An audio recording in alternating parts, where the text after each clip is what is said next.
अस्सलाम वालेकुम जी। वालेकुम अस्सलाम। निगत मीर साहब, हमारे नाजरीन को बताइएगा कि आज होने वाले इलेक्शन में आप इसको कैसे देख रही हैं, और पाकिस्तान मुस्लिम लीग नून जो ज़िला जेहलम है हमेशा उसका गढ़ रहा है, उसे इस इलेक्शन में आप कैसे देख रही हैं? हमारे नाजरीन को इस हवाले से बताइएगा। बिस्मिल्लाहिर्रहमानिर्रहीम।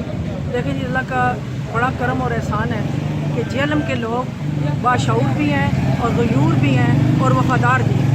मुस्लिम लीग नून के कायदे पाकिस्तान मियां मोहम्मद नवाज शरीफ के, अपने पाकिस्तान के और उसकी खुशहाली के, इंशाअल्लाह ताला शाम 6 बजे के बाद जो रिज़ल्ट आएगा वो अल्लाह के फजल व करम से ज़िला जेहलम में शेर ही शेर होगा, क्योंकि ज़िला जेहलम पहले भी शेर का किला था, है और इंशाअल्लाह हमेशा रहेगा। हमें सुबह से मुतअद्दिद पोलिंग स्टेशन से कंप्लेंट्स आ रही हैं कि यहाँ पे वोटिंग का जो प्रोसेस है बहुत ज़्यादा स्लो है। इस हवाले से आप क्या कहेंगी? नहीं, अल्लाह का शुक्र है कि इतनी गर्मी और रबस के बावजूद भी जो लोग आ रहे हैं। कुछ ख़वातीन चूँकि इस वक्त अपने खाने पकाने में मसरूफ़ होती हैं, मेरा ख्याल है कि 1 बजे के बाद रश सही पड़ेगा ख़वातीन का, और मर्द जो आ रहे हैं आहिस्ता आहिस्ता प्रोसेस जो है वो और बढ़ रहे हैं, और शाम तक इंशाअल्लाह ताला तमाम वोटें पोल हो जाएंगी और नून लीग इंशाअल्लाह यहाँ से विन करें।